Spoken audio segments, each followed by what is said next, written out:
Début de semaine, lundi 21 août 2023, 9h52. Alors du Québec, j'espère que vous allez bien. Merci d'être avec moi sur YouTube. Merci à ceux qui sont abonnés. Ceux qui ne le sont pas, faites-le maintenant. Merci à tous ceux qui m'envoient des liens, des messages aussi. C'est vraiment très apprécié. Il y a un conflit qui dure depuis plus d'un an et demi maintenant en Europe, puis il n'est pas prêt de se terminer.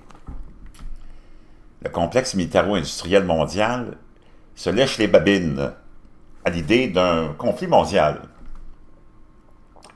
Les deux plus grands fonds d'investissement, BlackRock et Vanguard, dont vous avez sûrement entendu parler, qui contrôlent 80% du SP500, c'est-à-dire toutes les 500 plus grandes entreprises qui sont cotées au SP500, BlackRock et Vanguard en possèdent presque la totalité. Ils investissent, ils sont là-dedans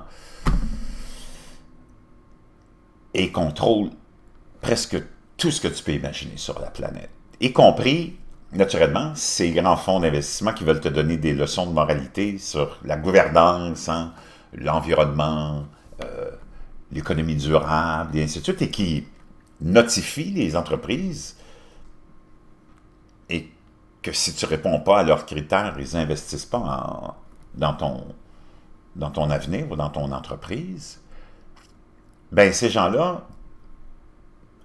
possèdent et ont investi énormément dans les 4 plus grands fabricants d'armes américains et d'équipements militaires. Il n'y en a pas beaucoup hein, d'entreprises c'est 4 à peu près, qui dominent le marché, et Vanguard et BlackRock sont là-dedans, naturellement. Maintenant, c'est pas sur le point de s'améliorer. Pendant aussi qu'on te donne des leçons de moralité sur le CO2, puis qu'on veuille absolument que tu délaisses ta voiture pour prendre des marches et utiliser ta trottinette, il n'y a personne qui te parle du complexe militaire industriel mondial. On parle beaucoup du complexe militaire industriel américain, parce que souvent c'est celui qui fait le plus de bruit, hein, qui se mêle un petit peu de tout et de rien à la fois. Mais si on prend juste l'armée américaine, qui est le plus grand consommateur institutionnel de pétrole au monde, ben l'armée américaine consomme plus de 100 millions de barils de pétrole par année. 100 millions de barils de pétrole par année. Donc, pour tous ceux qui rêvent dans le couleur et qui vivent dans un la-la land et qui pensent que vraiment, en écoutant Klaus Schwab, Bill Gates, Greta Thunberg, Barack Obama, ils pensent vraiment qu'un jour, on va éliminer le pétrole. Juste l'armée américaine en a besoin de 100 millions de barils par jour. Donc, si le CO2 est un problème vraiment majeur, de menace existentielle, ben, ça apparaît pas dans le complexe militaire. Mais toi, méchant que tu es, on s'apprête à bannir la tondeuse à gazon au gaz et la souffleuse à feuilles à essence. Pendant ce temps-là, une nouvelle plus sérieuse, chers amis, quand je reviens à ce conflit qui va dégénérer probablement en Troisième Guerre mondiale, avertissement de la Troisième Guerre mondiale, alors que l'escalade audacieuse de Poutine en mer Noire pourrait conduire à un affrontement avec l'OTAN. Les tensions en mer Noire ont connu une escalade significative après le retrait unilatéral de la Russie sur un accord de céréales avec les Nations unies en juillet.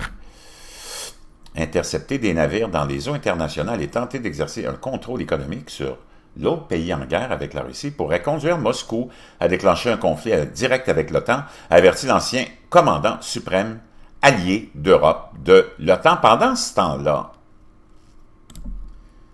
il y a des attaques de drones qui se produisent en ce moment, ou au moment où on se parle, 21 août, ça c'est aujourd'hui, et Moscou est dans un siège maintenant d'attaques de drones kamikazes qui sont toutes, c'est sûr et certain, orchestrées et dirigées et opérées par les Américains via le Pentagone et via naturellement des groupuscules.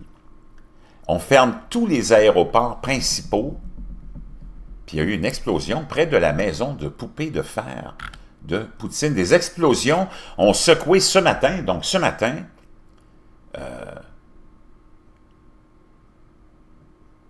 un peu partout à Moscou.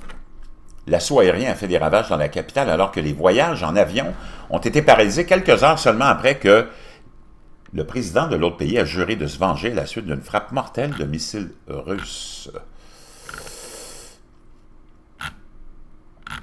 Donc, la Russie a affirmé avoir déjoué 2 attaques de drones de l'autre pays ce matin qui ont semé le chaos dans tous les principaux aéroports de Moscou et perturbé des centaines de vols. Le rapport indiquait que les défenses aériennes russes avaient bloqué l'un des drones dans le district de Roussky, à l'ouest de la capitale, et détruit plus tard un autre drone dans le district d'Istrinsky, à proximité. Au moins 2 personnes ont été blessées lorsque les drones se sont abattus et tombés sur des maisons de banlieue, a déclaré le gouverneur régional.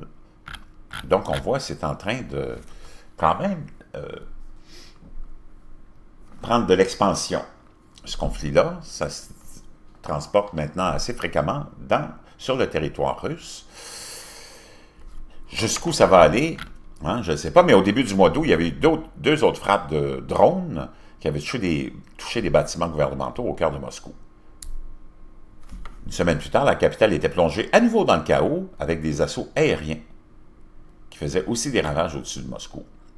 Plus tard, la semaine dernière, une autre énorme explosion a illuminé le ciel de la capitale après qu'un drone ait soufflé à travers un bâtiment, est explosé en frappant un bâtiment.